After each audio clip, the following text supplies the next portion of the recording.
Okay, welcome to the Gilford Public Library. Thank you so much for watching. We are really excited here at the library to celebrate Women's History Month, and what a better way to start than with Miss Jane Oneail with the Fierce Females and with Women in Art. So I will have her tell you a little bit about herself, and if you have questions, please let us know if you're watching live. If not, comment, and Ms. Oneail will check back and write back in her comments. Thank you. Thank you, Maria. And thank you for joining us in person tonight. So my name is Jane Oneail. I'm an independent scholar with a background in art history and in education. I have a master's degree in both fields. I've been the executive director of the League of New Hampshire Craftsmen, and I've worked as the senior educator at the Career Museum of Art. Now I have a company called Culturally Curious, and I put together art appreciation programs like this one. And so it's been such a pleasure for me to do this particular program all over New Hampshire and beyond. So we're going to have a jam-packed hour together. And because it's just a pleasure for me to see your faces today, if you want to chime in or add a comment or ask a question along the way, please feel free to. Otherwise, I'll just be on a roll and I'll just keep talking. So of course, we're going to be looking at women in art. And I thought I'd start off with the iconic Rosie the Riveter here. This is J. Howard Milner's depiction of her versus Norman Rockwell's. This is from 1943, and it's a tricky image because Maria just pumped her fist. I mean, this is an image that makes us feel tough and beautiful at the same time, very powerful. But this was an image that was created by a man to lure women out of their homes to support the war effort in manufacturing. And then they were supposed to go back and still be sort of Betty Crocker at home while only making a fraction of what men were making at work. So even though she's tough, she's beautiful, she appeals to us even today, she was not working in the best interest of women in 1943. So let's get started looking at the way men and women have traditionally been depicted in the history of art in very broad brushstrokes. On the left, we have Napoleon Bonaparte, painted by Jacques-Louis David in the early 1800s. He's rearing up on a horse. His hand is raised in the air. He could not be more powerful or more commanding, right? He is a person of consequence here. And then on the right, we've got this beautiful image of this lovely woman. It's simply called Reverie, and it's painted by actually a New Hampshire artist named Edmund Tarbell in 1913. Now, the difference here is that she is, she's a subject, but she's also an object. She's not even looking out at us, the viewer, so that we can kind of move our eyes all over her and appreciate her as an object. And part of the reason for this is that men have traditionally been depicting women throughout the history of art. So there's this sort of an implied male gaze that goes along with that.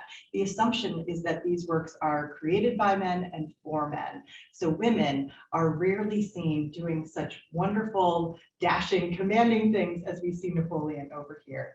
There are a few great exceptions, though. I'll talk about this image in just a moment. Since we're talking about fierce females tonight, what I wanted to do was just have a working definition of fierce. And I love this definition because we've got sort of a couple different threads here. Women who defied expectations and pushed beyond the boundaries of what was considered appropriate, acceptable, or desirable for their time.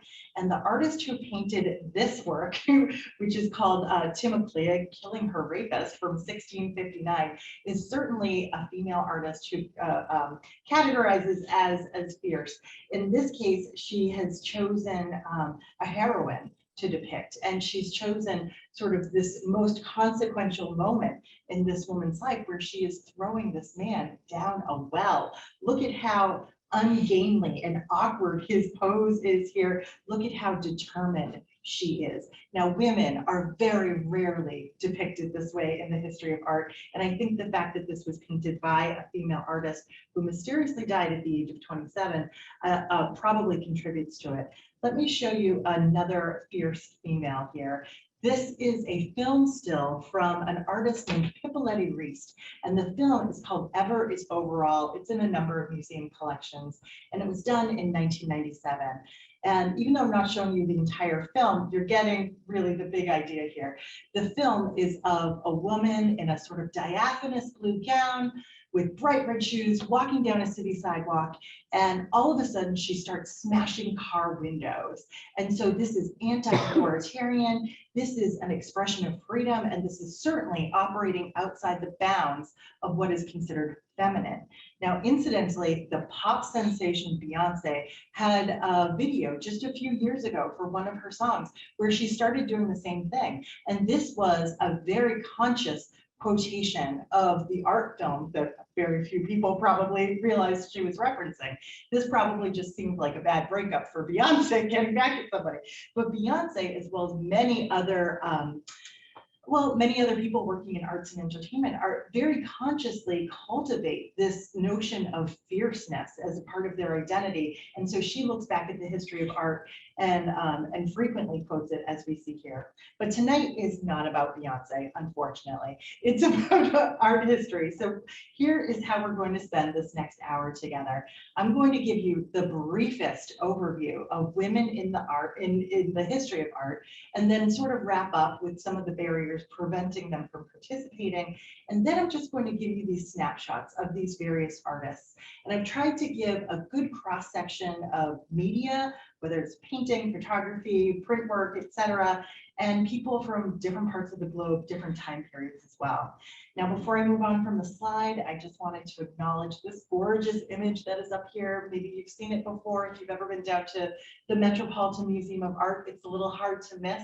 It's about 7 feet tall, and the artist here is Labille Guillard. This is her self-portrait with 2 of her pupils. So in this painting from the 1700s, we have a professional female artist who is also a teacher. And I just love those things coming together in an unusual self-portrait from this time period. I also just love the dress and the way that it's been painted. So let's get started with our very brief overview of women in the arts. And sort of like a good art history 101 class, we're starting way back in prehistory with prehistoric cave paintings. So we are looking right now at a cave painting from about 30,000 years BC. And this is a lovely painting. I would say this is like the best cave painting I've ever seen in my life. Look at the quality of the line in describing these animals. Look at the overlapping horse heads here. I mean, these are animals that have been sort of lovingly portrayed here. Now, we don't really know why prehistoric man created these images inside of caves, sometimes deep inside caves. There's all this speculation that it was rituals for hunting or even practice for hunting, that people were going inside and throwing spears at them. In any event, one element that appears in a lot of caves, we can see in this picture from the Peshmeral cave. More animals, of course, notice the tiny little legs here and the spotted horses. But the element I want to draw your attention to are the handprints, and there are several of them here. And the handprint functions as really the first signature, the first affirmation of I was here. And how do they make them? How do they make that negative image of their own hand?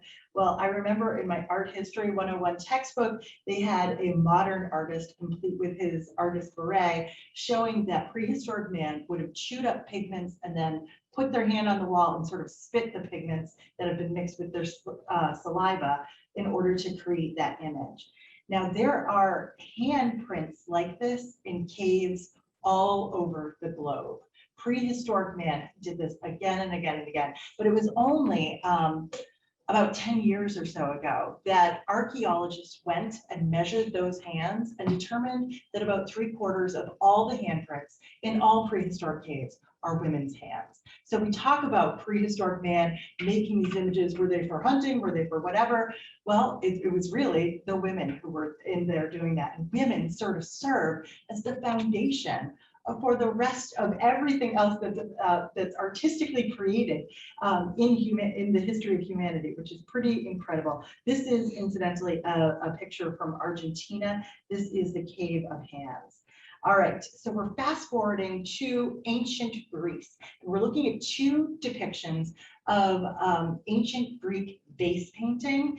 And I chose these particular vases because of the subject matter that has been depicted. These both date to about the 5th century. On the left, we have a battle scene. You can probably see some figures have been knocked to the ground. There's shields, there's arrows, there's swords. It's chaos. But over here on the right is an image that you would see down inside a vessel once it is emptied. And it's a homoerotic scene between a teacher and a student. Now, I chose these two vases because these are the subjects that ancient Greek vase painters loved the most. And for that reason, I think it's assumed that most of these painters were probably male. We do have one very tantalizing exception, and it comes from this massive mosaic. It's about 17 feet long, and it was excavated in Pompeii, covered for centuries by the ash of Mount Vesuvius. So what we see here in this giant mosaic is another battle scene.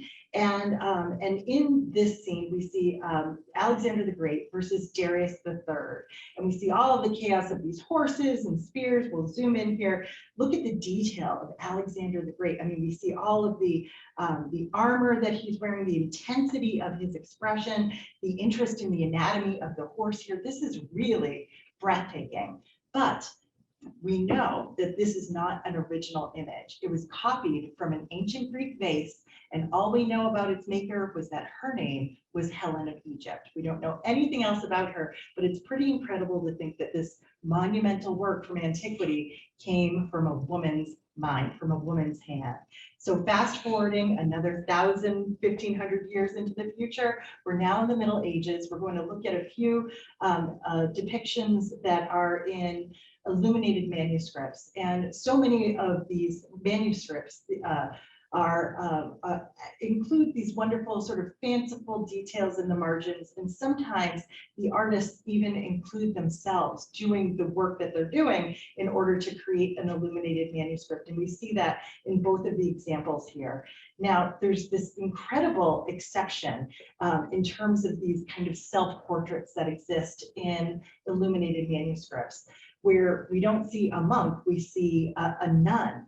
And we see her here in this kind of historiated letter, and there's some text surrounding her. Notice that her hand is up like this. She's got this giant hand. It reminds me of the Cave of Hands. It's that affirmation of self.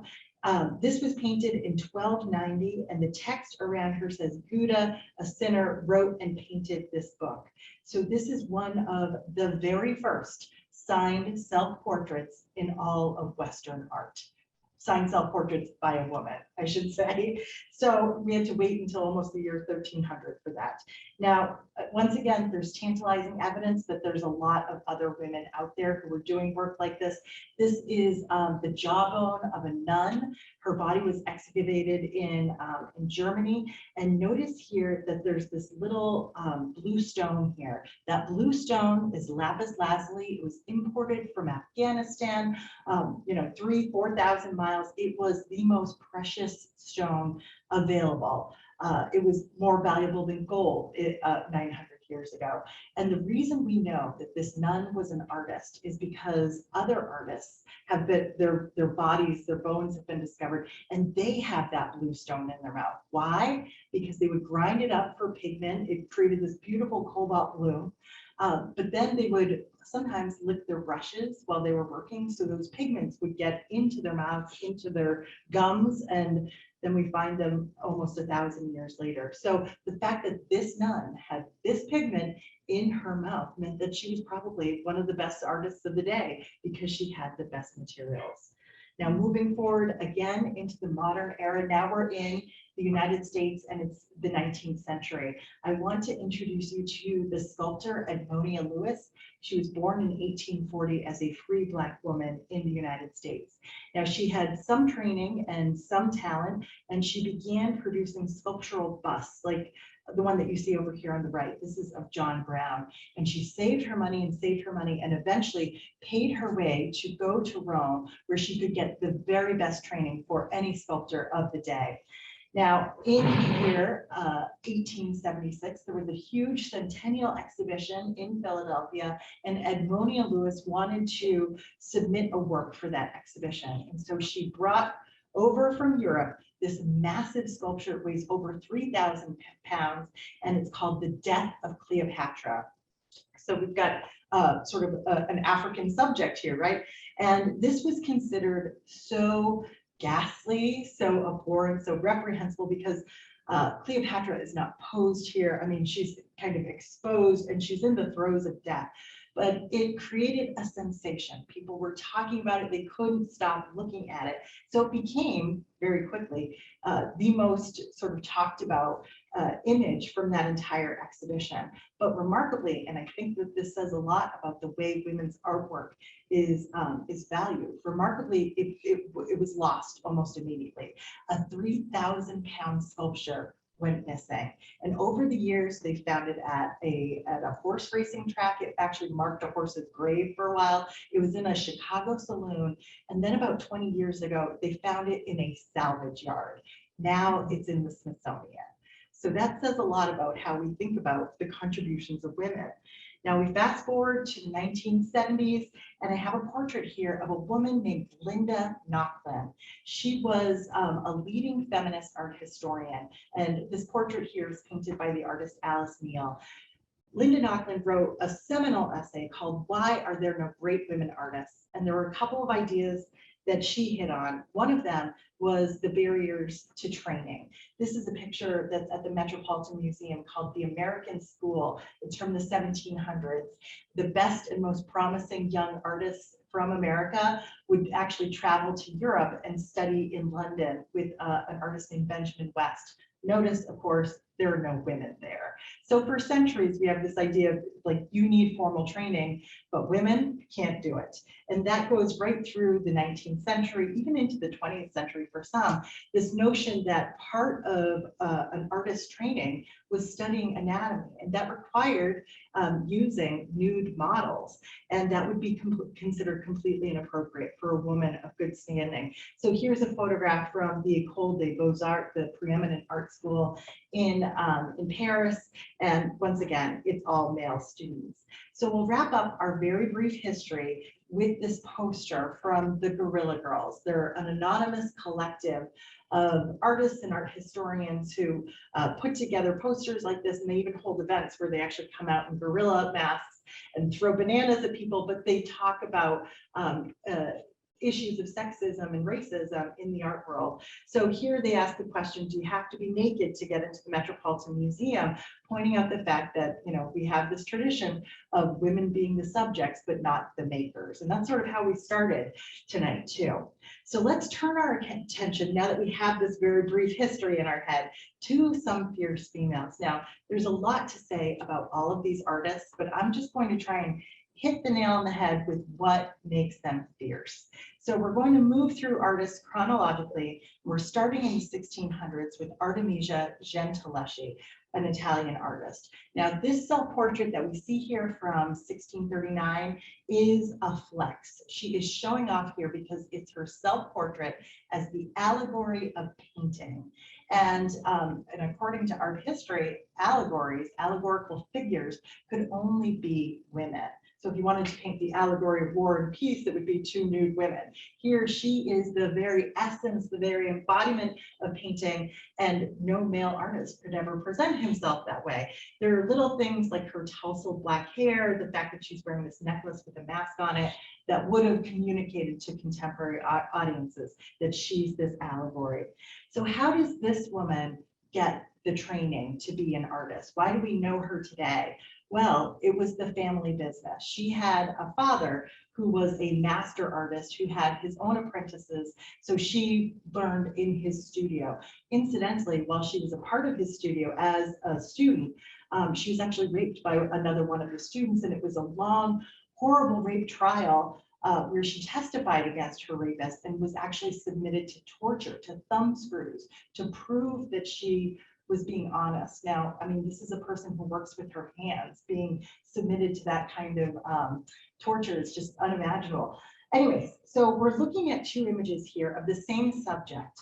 The one on the left is painted by her father. The one on the right is painted by Artemisia Gentileschi.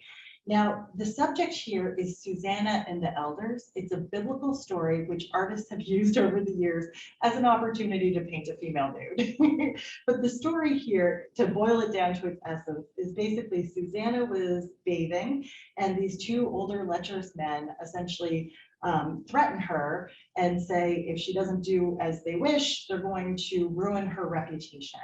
So her father has represented this moment as, as like an actual assault. We see this man with his hands on Susanna. I love how she's sort of picking his fingers off of her shoulder, and he's stopping his hand at the wrist over here. But notice the expression on her face.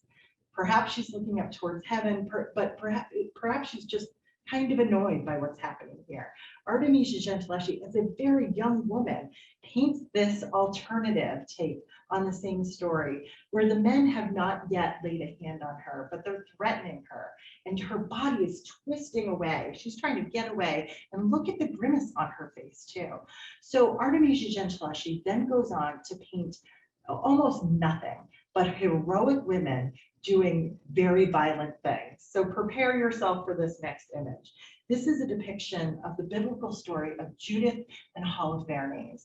Now, in art history, Judith is oftentimes just shown as a woman with a big sword. But by the 1600s, there's this kind of appetite for dramatic and violent imagery, and Artemisia Gentileschi was the right person at the right time. So in her depiction of Judith, who is like the savior of her people because she beheads this general who's laying siege to her town, she seduces him and then beheads him. So she shows us, or she composes this scene that at first looks really chaotic and of course really violent. But notice the choreography here. We have Holofernes' legs going back to the left at this diagonal that is perfectly balanced out by Judith's arms over here. And then there's the maidservant who is helping. He pushes up towards her throat. She pushes down on the sword towards his throat. And it sort of creates this vertical line right down the center of the picture that extends all the way down to the bottom with his blood. So, so it's a carefully composed scene, and it feels like they're on a stage and they're spotlit and they're right in our space here. Now, I mentioned there's an appetite for blood in this period of time, and this was a popular subject, but just to compare it to the way a man, Caravaggio, painted it too, notice that his Judith is a little bit more, well, she's a little bit more waifish. She's kind of doing this at arm's length. But here, this Judith is tough. She's a little bit more substantial, and she is in the thick of it. So for Artemisia Gentileschi, I would say she definitely qualifies as a fierce female because of the fierce women she was depicting. So let's turn our attention to the 19th century and a French artist named Rosa Bonner. Now, she was the most famous female artist of the 19th century in France. We know a lot about her just from this portrait here. She specialized in painting animals. She came from a family of artists, sort of like Artemisia Gentileschi, a family of artists that specialized in painting animals. So she would paint these very sweet scenes of like ponies and dogs, and who wouldn't want to remember your pets that way, that sort of thing. But she also did something that was really outstanding for the time. She got special dispensation from the French government to wear pants. And she would go to this horse market every week in Paris and make sketches of what she saw there. And then ultimately created a 16-foot long painting of the horse market in Paris. This is from roughly 1855. And it's in the collection of the Metropolitan Museum of Art today. So she's created this wonderful scene that moves our eyes from left to right. We get this sense of like this swirling energy of all these different forces, this incredible attention to the animal anatomy here too. It's just a really great, it's great storytelling and great depictions of animals. Now, Rosa Bonner was a pretty unusual woman for her time. She was openly gay. She drank, she smoked, she hunted, and in addition to wearing pants, she would actually go around to veterinary schools and abattoirs and dissect animals and study their anatomy very closely. Over here, she is with a longtime companion, and she is wearing the Grand Cross of the French Legion of Honor. She was the first woman to ever be awarded that. One of the best things I ever read that she said it to a male friend. Oops, sorry. She basically said, if you only knew how I felt about men, you wouldn't get ideas in your head. The fact is, in the way of males, I only like the bulls I paint. So for Rosa Bonner to be her open and authentic self and to really defy the expectations of what women should be doing at this time certainly categorizes her as fierce. Our next artist here is Mary Cassatt, and most people are sort of familiar with her beautiful scenes of mothers and children. She's an American artist, an expatriate working in France. Who among us hasn't gotten a card or seen a card or given a card that looks like this at some point? Very tender scenes with mothers and their children painted around the turn of the century. But dare I say, these moms, these kids, they look a little bored. They look a little stifled. They're not really going anywhere or doing anything. Maybe I'm just projecting my own stuff because I've got really little kids at home too. But Mary Cassatt couldn't really paint people out and about because she was a woman of good standing in Paris. Contrast that with other Impressionist artists, other artists that she was friends with, like Edgar Degas, who we see in the self-portrait over here. He could go out at night and see kind of the raunchy things that were happening in Paris and include them in his pictures, which made for really good pictures. This is a cafe concert where this woman is singing like a raunchy song called The Song of the Dog. This is a cafe terrace where we see a bunch of prostitutes that have gathered together. And so these are images that are really innovative in their compositions, but they're really interesting for us to look at and talk about today. Mary Cassatt was painting tea parties, but there is this very short blip in her career where she started painting women going out at the Paris Opera. And these are scenes of women sort of with more freedom, more agency than we've ever seen in her entire career. This is Mary Cassatt's sister, Lydia, over here on the right.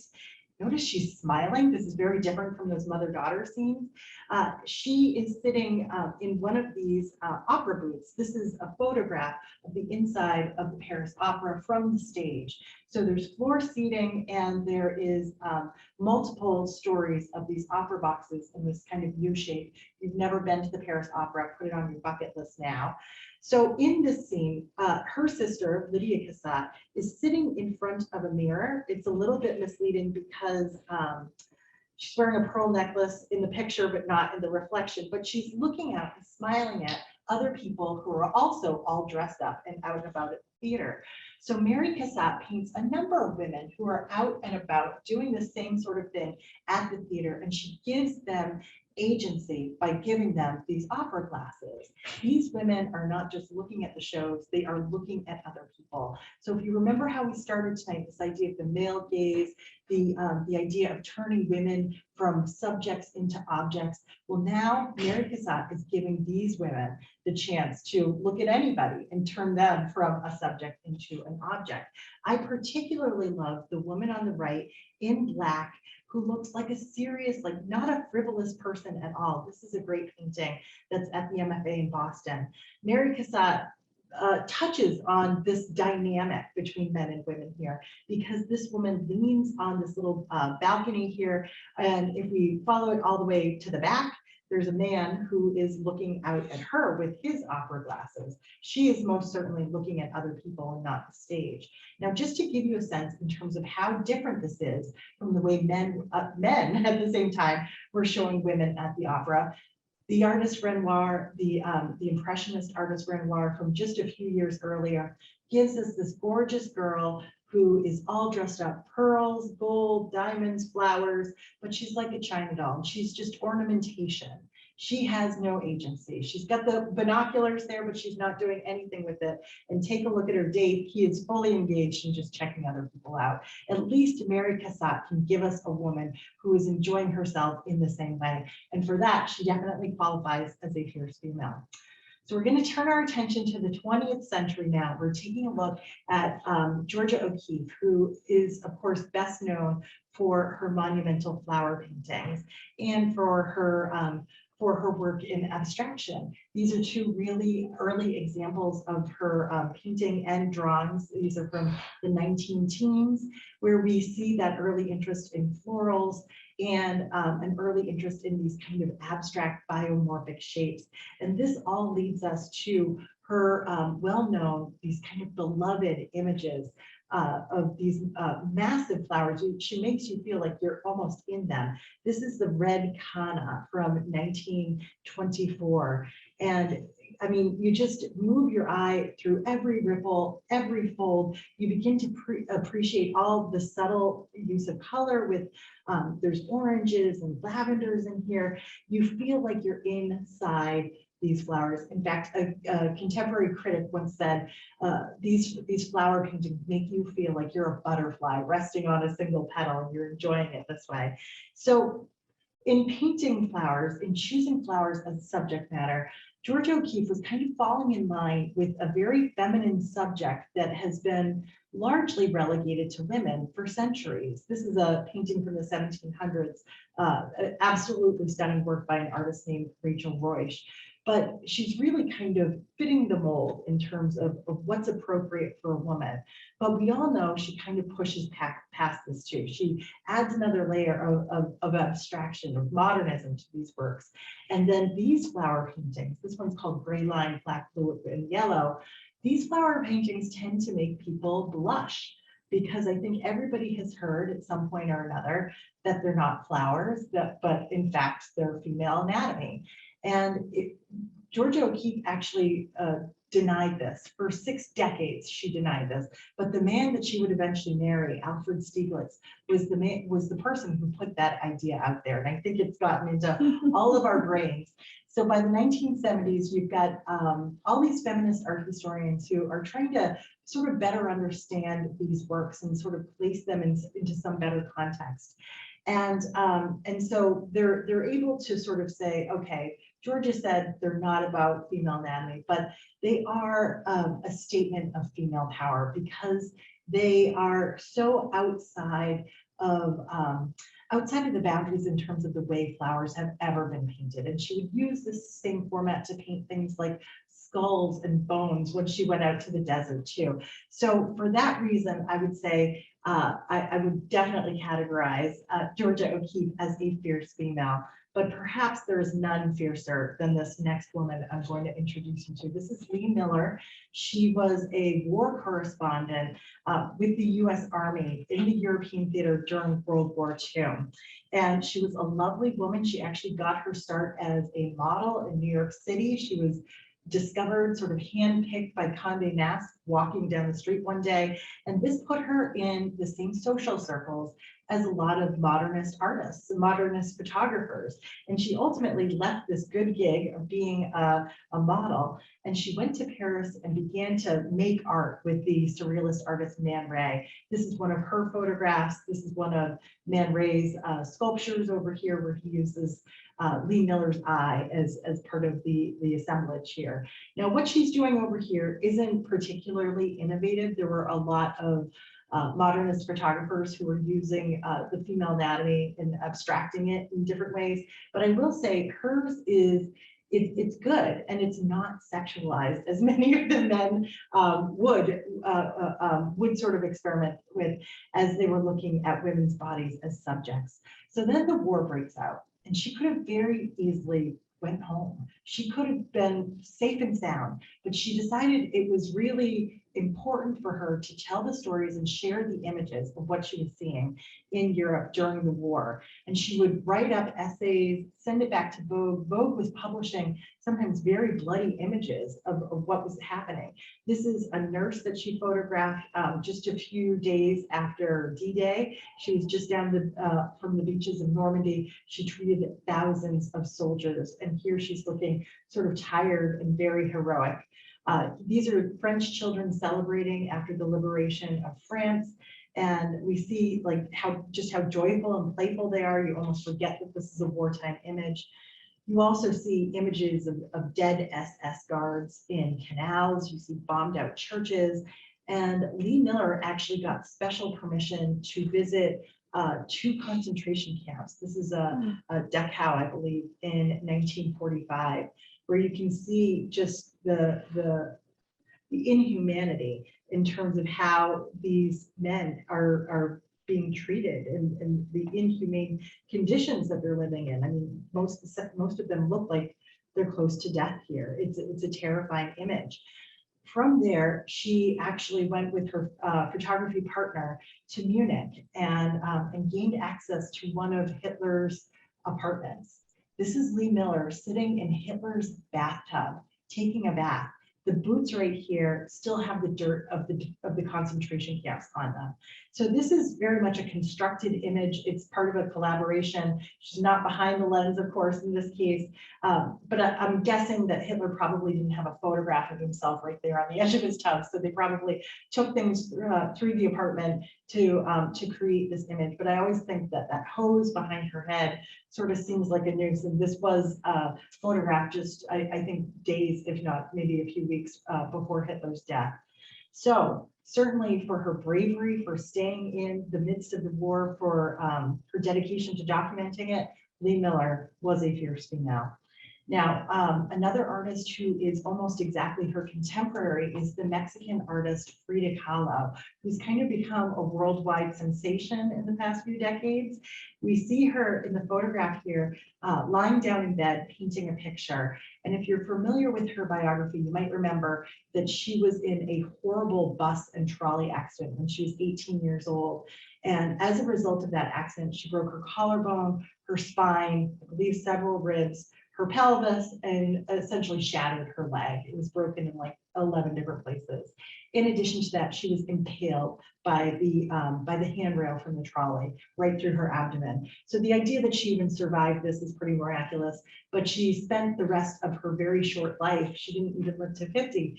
She spent the rest of her life undergoing a number of surgeries that she always hoped would provide some physical relief from the pain she was experiencing. So oftentimes she was sort of stuck in bed. And so her best subject was herself. She could always paint a self-portrait, and her self-portraits are raw, they're vulnerable, they are more revealing psychologically and physically than any other self-portraits I've ever seen in the history of art. This is a picture called Broken Column from 1940. We can see the reference to her broken spine with the classical column there, but she has ripped open her body to show us that. She is also wearing an iron corset here that's covered with little fabric straps over it. So you can only imagine how uncomfortable it is, but I mean, she needs that to hold her torso upright. And in order to convey her pain, she's stuck nails and pins all over her body here. And she's sort of standing in a 3/4 profile. Her face isn't grimacing in pain. She is looking out at us with this kind of stoicism, but she can't hold back the flood of tears. This is somebody who's trying to be so strong, right? I will just make note of the unibrow. If you've never seen her work before, this is another way where she really defied the expectations of what feminine behavior was. It was a very smart and very calculated way to essentially get attention. But she was considered a beauty and a style icon during her lifetime.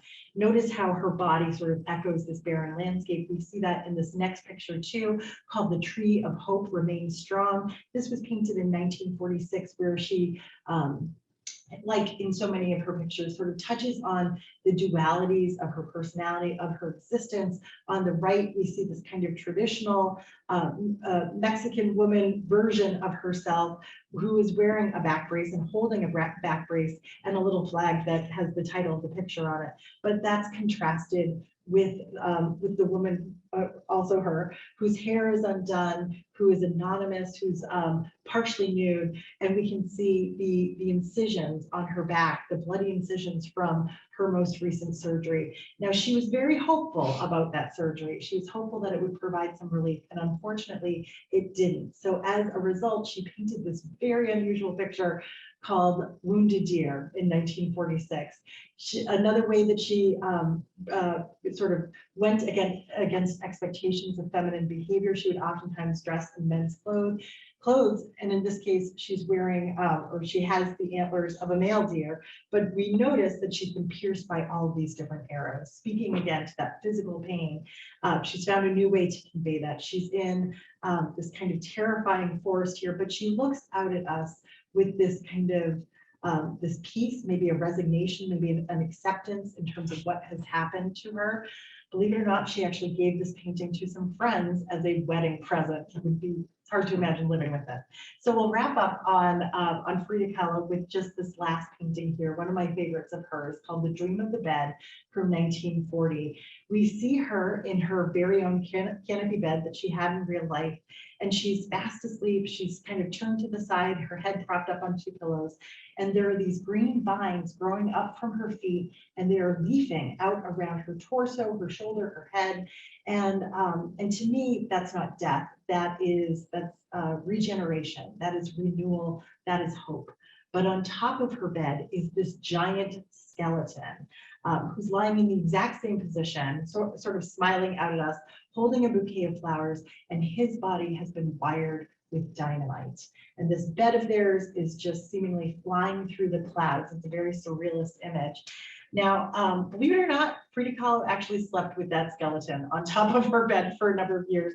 Her husband didn't really get it, but she thought it was kind of funny, and she thought it was a good reminder of that, you know, death can sort of happen at any point. It's around every corner, and it was a reminder to live life to the fullest as you could. So for her vulnerability and for her incredible strength, Frida Kahlo definitely qualifies as a fierce female. So one of our last artists here is Elizabeth Catlett. She was an African-American artist. I think she was also half Mexican, and she specialized in printmaking. And she was very wedded to telling the stories of African-American history and doing it in a realistic style. Now, as a printmaker, just to kind of understand how she would make an image like this is a linoleum cut. If you've never done something like this before, imagine carving like a smiley face right here and then wiping ink over the surface so that it doesn't get into the areas that you carve. You press a piece of paper, and so you get a sort of a black sheet of paper with a white smiley face. That's how you get an image like this. And I hope that adds a little bit of appreciation for all of these like very intricate and very specific cuts that she's made here. This is an image from 1952 called The Sharecropper. So we're looking up at this woman. She's kind of giving us a perspective here that exalts her subject. And the title conveys that this is a person who's being exploited financially. They're in a cycle of poverty from which they will never escape. But Elizabeth Catlett gives this figure dignity, which I think is just, it's an amazing, very powerful image to me. She also did imagery of African-American history. This is Harriet Tubman leading people along the Underground Railroad. Harriet Tubman is almost always shown with the giant rifle that she had, but here it's really herself, her body, and that forceful gesture pointing forward that shows her power.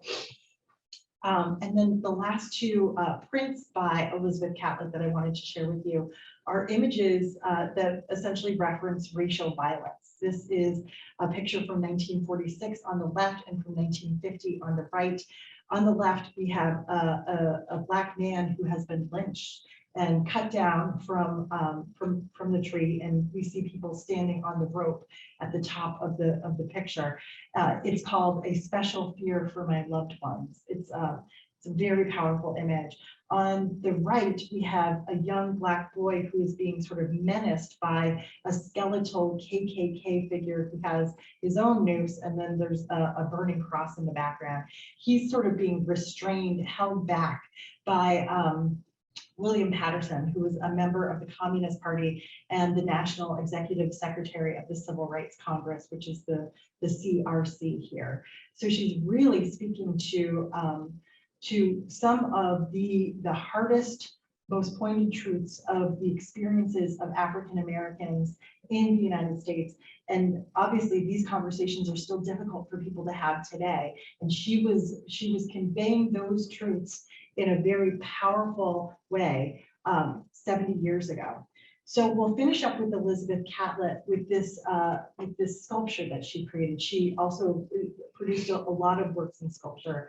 This is a sculpture called Phyllis Wheatley from 1973. It's a bronze, and there's a number of them. This one's at the Smithsonian. I've always loved this sculpture because there's something very modern about it. I always feel like I've seen this woman studying at Starbucks. But the name Phyllis Wheatley is actually a reference to a historical woman, a woman who was captured into slavery as a child, who was the first Black woman to ever publish a book of poetry. And in her book of poetry, there is this image that's on the title page. And so Elizabeth Catlett borrows that pose, but then creates this kind of timeless heroine here. So Elizabeth Catlett's dedication to telling the stories and the harsh realities of African-American life in the 20th century definitely qualifies her as a fierce female. Our last artist for tonight is Maya Lin, the only artist who's still alive today. And she is a Chinese-American architectural designer. And we see her here with perhaps her best known work, and that is the Vietnam Veterans Memorial. Now, you might remember that that was a blind competition. Artists and designers could just submit a plan with no name attached to it, and then a committee decided which of those plans was the best. This is all that she submitted. And that was the basis of the selection. And here she is looking pretty thrilled and surprised about it because she was only 21 years old. She was in college when this award was named. And she faced quite a bit of backlash for being Asian American. She faced backlash for being a young woman, and faced all sorts of backlash for the design as well. So let's take a look at this incredible design. You can see from the plan over here that it is, of course, the well-known V that we're all familiar with today, that is kind of carved into the earth in the National Mall in Washington. And it's made out of black stone, which is so different than all of the kind of celebratory images, sculpted images on the mall that are made out of white marble and limestone. So when you go to the National Mall, the experience of the Vietnam Veterans Memorial is so profoundly different. And it's actually become one of the most popular, the most favorite monuments in all of the US. I think it's in the top 10 actually. And it's because it's a profoundly emotional and moving experience that she created. These are highly polished black granite walls that have on them etched almost the 58,000 plus names of people, of Americans who died in Vietnam. And so you go there and you can find the names of people that you knew, that you were related to, people that you fought with, and you can reach out and touch those names. You can reconnect with them and their memory, and then you see yourself in the reflection. And then you're forced to sort of grapple with who you are, where you are in this moment, and your role in maybe preventing future deaths like this, tragic deaths. So the other really, I think, a wonderful and personal part of this is that you can take home a piece of this. You can find those names that matter to you, take a rubbing, and go home with it. There aren't other monuments in Washington, D.C. that allow for this kind of personal connection this way. She did one other monument that I wanted to show you very quickly. It's very similar. This is down in Montgomery, Alabama. This is the Civil Rights Memorial at the Southern Poverty Law Center. She did this in 1989, and we see that it still has the highly polished black granite, but it has this water feature now that connects to the Martin Luther King quote. And I particularly love this kind of circular timetable of the civil rights movement, with all of these important moments and dates etched into it. And there's water sort of bubbling up over the surface. So once again, you can connect with a specific moment. You can touch it, you feel that cold, you feel the wet, and you take your hand away, and you're a little bit different now for having connected with that moment. Now, Myelin is still alive today. Here she is getting the National Medal of Arts in 2009. So perhaps we can hope to see more wonderful things from her. So we will finish up tonight by just looking ahead, going back to our Guerrilla Girls, the anonymous collective, the so-called conscience of the art world, who remind us that without the vision of women artists and artists of color, you're seeing less than half the picture. So there's been a big void in the history of art because women haven't been a part of it, really. They've only been represented in images. They haven't been represented behind the easel. So there's a lot to correct, but we do see good advances, small steps every year in every way. There are museums that are specifically just collecting the work of women for extended periods and that sort of thing. But I will end there for today, and I welcome any questions or comments anybody might have about some of the fierce females we saw or women in art in general. I have a question. With Frida Kahlo, you said that her husband didn't get it. Her husband was Diego Rivera, right? Right. He was an artist. Like, how did he not get it? You know? Oh, what did I say? I'm sorry.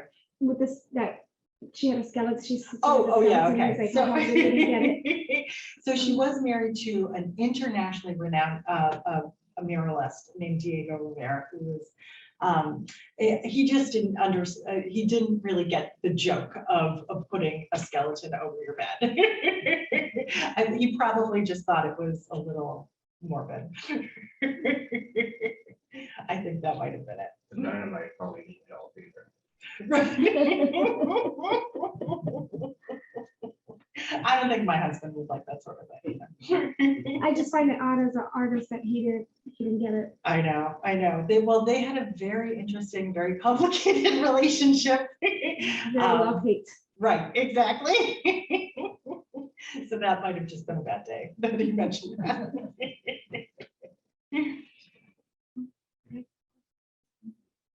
All right.